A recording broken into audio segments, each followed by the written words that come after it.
बिहार में आज का दिन बेहद उथल पुथल वाला रहा है। खान सर के नाम से मशहूर फैसल खान पर जहां गिरफ्तारी की तलवार लटक रही है, वहीं Z+ सिक्योरिटी हटने के बाद लालू यादव और राबड़ी देवी नाराज हो गए हैं। इसके बाद उन्होंने सरकारी सुरक्षा को टाटा बाय बाय कह दिया। तो आपको बता दें कि किसी भी पल फैसल खान सरेंडर कर सकते हैं। लगातार पुलिस छापेमारी कर रही थी, कोशिश कर रही थी कि फैसल खान को अरेस्ट कर लिया जाए, लेकिन स्टूडेंट्स का जमावड़ा कोचिंग के बाहर जबरदस्त था और इसी बीच फैसल अब कोर्ट में सरेंडर करने वाले हैं, ये खबर सामने आई। वहीं दूसरी तरफ लालू परिवार सिक्योरिटी कम किए जाने से नाराज है। तो सबसे पहले बात इस वक्त की बड़ी खबर की करेंगे, पटना से यह खबर जहां पर सिविल कोर्ट पहुंच चुके हैं फैसल खान सरेंडर कर सकते हैं। किसी भी वक्त फैसल खान कोर्ट में सरेंडर कर सकते हैं। तो बड़ी खबर हम आपको बता रहे हैं। देखिए, कोचिंग इंस्टीट्यूट के बाहर पत्थरबाजी और पथराव का मामला सामने आया था, ईंट पत्थर चले थे, फायरिंग की बात भी सामने आई थी और इसी मामले में फैसल खान के खिलाफ मुकदमा दर्ज किया गया है और आज वो कोर्ट में किसी भी वक्त सरेंडर कर सकते हैं। सिविल कोर्ट पहुंच चुके हैं फैसल खान और देखिए, यही वो वीडियो है जिसने पूरा का पूरा मामला पलटकर रख दिया। दरअसल फैसल खान का कहना था कि चारों तरफ से फायरिंग हो रही है। उसके बाद में वो उस बयान से पलट गए। उन्होंने कहा कि मुझे जो गार्ड्स ने बताया वो मैंने कहा, फायरिंग नहीं हुई है। और जब फुटेज सामने आया तो पता चला कि फैसल खान के जो गार्ड्स हैं उन्होंने ही फायरिंग की थी। और बड़ी बात यह कि जब गार्ड से पूछताछ की पुलिस ने दोनों ही गार्ड्स को गिरफ्तार कर लिया और पूछताछ में गार्ड्स ने कहा कि हमसे फैसल खान ने कहा था कि तुम करो फायरिंग, गोली चलाओ, हम देख लेंगे, जो होगा हम देख लेंगे। और बस यहीं से मुश्किलें शुरू हो गई। तो ये पूरा विवाद था। ये पूरा मामला 2 जून का है, जब खान सर या फैसल खान जो इनका असली नाम है, उन्होंने 8 से 10 राउंड फायरिंग की बात कही थी।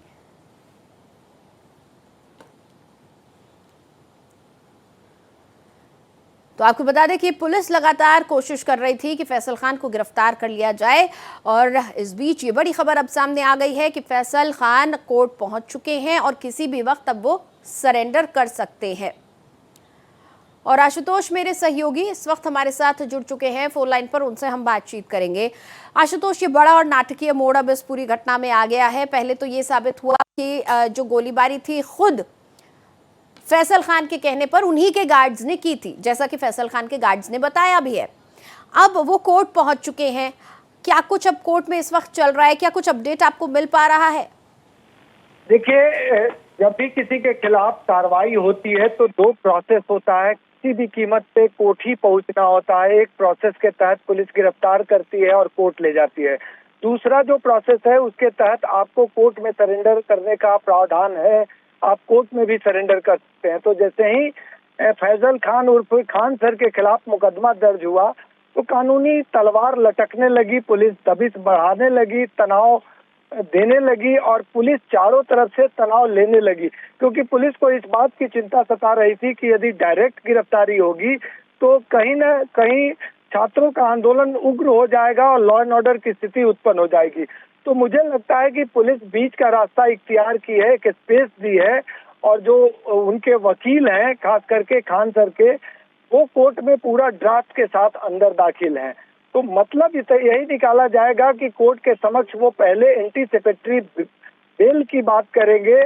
यदि कोर्ट से उन्हें एंटीसिपेटरी बेल मिल जाएगा तब तो राहत हो जाएगी, अन्यथा यदि जेल कोर्ट भेज देती है तो भी कोर्ट के निर्देश का हवाला देकर पुलिस सीधे तौर पे अपने को अलग कर लेगी और छात्रों के बीच एक अच्छा मैसेज चल जाएगा कि कोर्ट के निर्देश पर वो जेल गए हैं।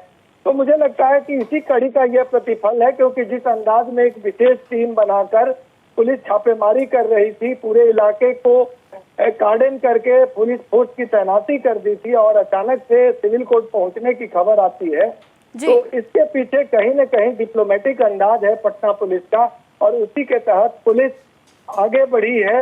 अब देखने लायक ये होगा कि जो उनके वकील हैं वो सिविल कोर्ट में जो तथ्य रखते हैं उसके आधार पे कोर्ट के तरफ से क्या निर्णय लिया जाएगा और उसी निर्णय के आधार पे सारा कुछ तय होगा। यदि कोर्ट उन्हें एंटीसिपेटरी बेल देती है तब तो राहत है, अन्यथा जेल भेज देगी तो पुलिस के समक्ष रिमांड पर लेने की एक स्थिति होगी। अब पुलिस रिमांड पे उन्हें लेगी या सामान्य तरीके से उन्हें न्यायिक हिरासत में भेजा जाएगा, ये महज कुछ देर में स्पष्ट हो जाएगा। जी बिल्कुल आशुतोष, और ये बड़े ही नाटकीय तरीके से पूरा मामला सामने आया। कहाँ एक तरफ 12,000 बच्चों के पुणे का वहां पर जश्न चल रहा था और अचानक ये पत्थरबाजी और उसके बाद फायरिंग का पूरा मसला निकलकर सामने आ गया। क्या अभी तक कोई बातचीत बाहर निकल कर आ पाई है? क्या खान सर ने किसी को कुछ बताया है? फैसल खान ने किसी से बातचीत की है या फिर रोशन कोचिंग की तरफ से कोई बात? देखिए, रोशन कोचिंग के तरफ से लगातार उल्टे फैजल खान यानी खान सर पे तोहमत लगाया जा रहा था कि उन्हें जानबूझकर परेशान और बेवजह फंसाया गया है। और इसी आलोक में पुलिस इन्वेस्टिगेशन कर रही थी और अचानक से एक वीडियो आता है। उस वीडियो में 2 गार्ड्स के फायरिंग किए जाने की बात स्पष्ट रूप से दिखाई देती है और उसी को आधार बना के पुलिस आगे बढ़ती है। जैसे ही गार्ड का बयान आ जाता है, उसके बाद पुलिस खान सर के खिलाफ मुकदमा दर्ज करती है और गार्ड के उस बयान को आधार बनाती है जिसमें गार्ड कहता है कि खान सर ने ही कहा था कि फायरिंग करो, जो होगा तो देख लेंगे। हाँ। तो यही लाइन सबसे इम्पोर्टेंट है और इसी लाइन को आधार बना के मामला दर्ज किया गया। तो ये पूरा प्रकरण कानूनी पहलू में फंस गया और उसी के आधार पे केस दर्ज करके कार्रवाई हो रही है। जी आशुतोष, यहाँ पर सबसे बड़ा सवाल तो ये उठता है कि अगर फैसल खान ने खुद अपने गार्ड्स को कहा था कि तुम गोली चलाओ, जो होगा हम देख लेंगे, उसके बाद फैसल खान ने ये जो बयान दे दिया, ये कह दिया कि चारों तरफ से फायरिंग हो रही थी, ये साफ तौर पर कहीं ना कहीं पुलिस को जो है भ्रमित करने का की श्रेणी में आएगा ये बयान। तभी न 3-4 धाराओं में मुकदमा दर्ज किया गया है। भ्रमित करने का आरोप लगाया गया है, खबरों तथ्यों को छुपाने का आरोप लगाया गया है और कई तरह के आरोप लगा के इनके खिलाफ कई धाराओं में केस किया गया है। उसी को आधार बना के पुलिस आगे बढ़ी है और उसी के आधार पे पुलिस उन्हें खोज भी रही थी और आगे बढ़ भी रही थी। इसी कड़ी में ये जो डेवलपमेंट हुआ है, ये बीच का रास्ता माना जा रहा है और जो कानून के जानकार हैं वो साफ तौर पे मानते हैं कि ऐसा करने से बीच का रास्ता निकलेगा और कहीं न कहीं कानून के परिधि में आके वो सरेंडर जब करेंगे तो जो लॉ एंड ऑर्डर की स्थिति उत्पन्न होने की समस्या है उससे भी निजात मिल जाएगा। आशुतोष, कोचिंग सेंटर के आसपास किस तरह का माहौल है? देखिए, निश्चित रूप से होंगे और लगातार विरोध प्रदर्शन भी कर रहे थे, लेकिन वहाँ इतनी संख्या में पुलिस फोर्स तैनात है कि उसे कंट्रोल कर रखी है। पुलिस को इस बात का एहसास है कि यदि कार्रवाई होगी तो निश्चित रूप से छात्र आंदोलित होंगे और उसका कुपरिणाम सामने आएगा। तो पुलिस फूंक फूंक कर कदम रख रही है और उसी कड़ी में ये उनका कोर्ट पहुंचना और इस तरह से हालात उत्पन्न होना ये साफ करता है कि पुलिस सारा जो है श्रेय कोर्ट को देके अपने आप को किनारा करना चाहती है और कार्रवाई भी हो जाए ये सुनिश्चित करना चाहती है। जी बिल्कुल आशुतोष, काफ़ी मुश्किल भरा समय इस वक्त ये है, न सिर्फ फैसल खान के लिए बल्कि मुझे लगता है कि जब स्टूडेंट्स को पूरे मामले की सच्चाई पता चलेगी, क्योंकि अब पुलिस पूछताछ में जुट जाएगी, कोर्ट का क्या रुख होगा ये देखने वाली बात होगी, लेकिन जब हकीकत सामने आएगी तो स्टूडेंट्स के लिए भी एक बड़ा धक्का होगा। बेशक धक्का होगा। जिसे गुरुजी मान के फॉलोवर बन के आगे बढ़ रहे थे, एक आवाज पे हजारों की संख्या में जमा हो जा रहे थे, अब वो क्रेज तो नहीं रहेगा क्योंकि इस हालात में जिस तरह से ये पूरा मामला आया है उसके बाद खान सर का क्रेज घटा है, इसमें कहीं दो राय नहीं है। लोग तरह तरह की चर्चाएं कर रहे हैं। गुरु रहमान है जो इसी अंदाज में बच्चों को पढ़ाते हैं, उन्होंने भी आपत्ति जताई है कि एक टीचर को शोभा नहीं देता है जिस अंदाज में वो यूट्यूब पर अनाप शनाप बातें करते हैं या फिर जिस तरह से वो कई मामलों में इन्वॉल्व हो जाते हैं, ढेर सारा बाउंसर लेके चलते हैं। तो ये तमाम जो पहलू है उस पर चर्चाएं होने लगी है और इन चर्चाओं के बीच जिस अंदाज में बातें आई है उसके आधार पे इतना जरूर कहा जा सकता है कि जब भी कोई मामले में फंसता है तो इस तरह के हालात उत्पन्न होते हैं। जी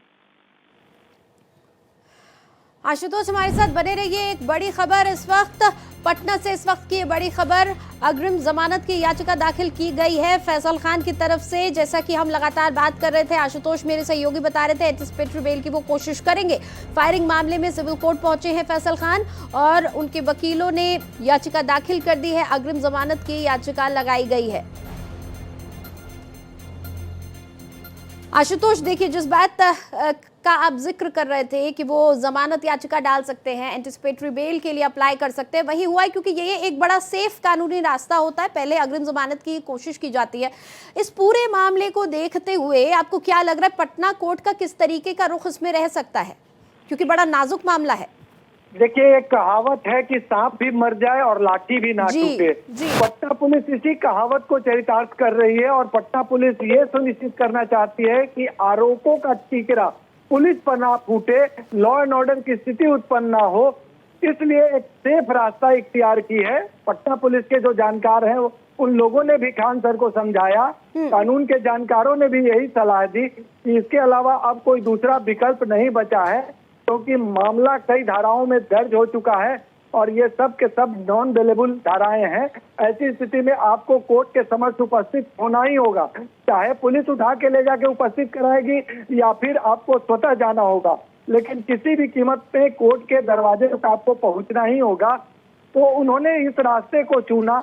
यदि एंटीसिपेटरी बेल मिल जाती है तो थोड़ी राहत हो जाएगी, अन्यथा नहीं मिलती है तो कोर्ट के निर्देश पर वो जेल जाएंगे। तो दोनों स्थिति होगी और इसमें पटना पुलिस लोगों को समझाने में कामयाब हो जाएगी कि कानून सम्मत कार्रवाई हुई है और कोर्ट के आदेश पर सारा कुछ हो रहा है।